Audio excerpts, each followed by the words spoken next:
back to my channel. I'm Charlotta, and my friend Sandy Gaskett from Sandy Gaskett Art Channel asked if I would paint the Great Wave with her. As in, she paints her version, I paint my version, and then we mash them together and make a collaboration video. And I thought that was a fun idea. I've seen this painting so many times, and it has a lot of details. So I was like, okay, this will be challenging, and you can see in this video as well that I first started making all the tiny little curls and whatnot that the original painting has, but then I was like, I don't like this, and then I just did it in my style in the end. Stay tuned and keep watching if you want to see how that turned out. And also, if you're an artist and you made your own version of this creation, of this painting, I would love to see it, so comment below if so, and I'll come over and check out your video as well.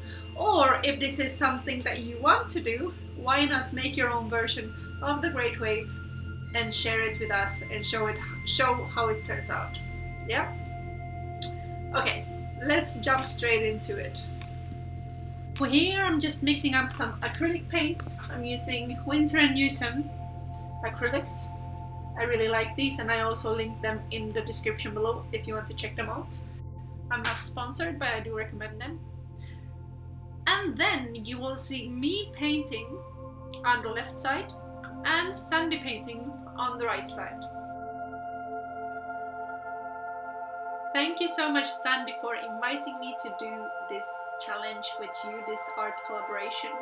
And guys, if you haven't yet joined her or checked out her channel, do head over to hers and check it out, because she is very talented and she does gorgeous ocean seascapes and wave paintings and whatnot.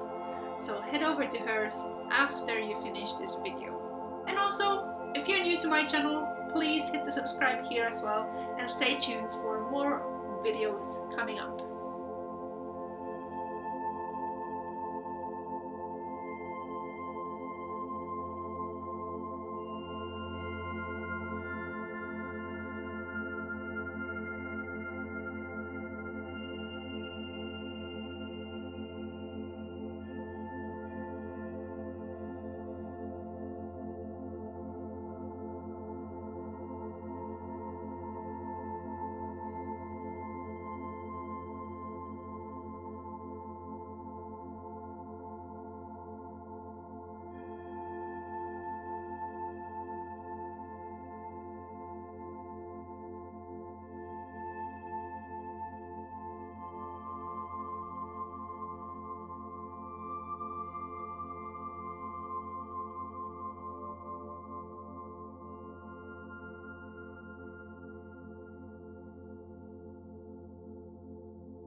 Thank you so much for watching till the end, and I hope to see you in the next video.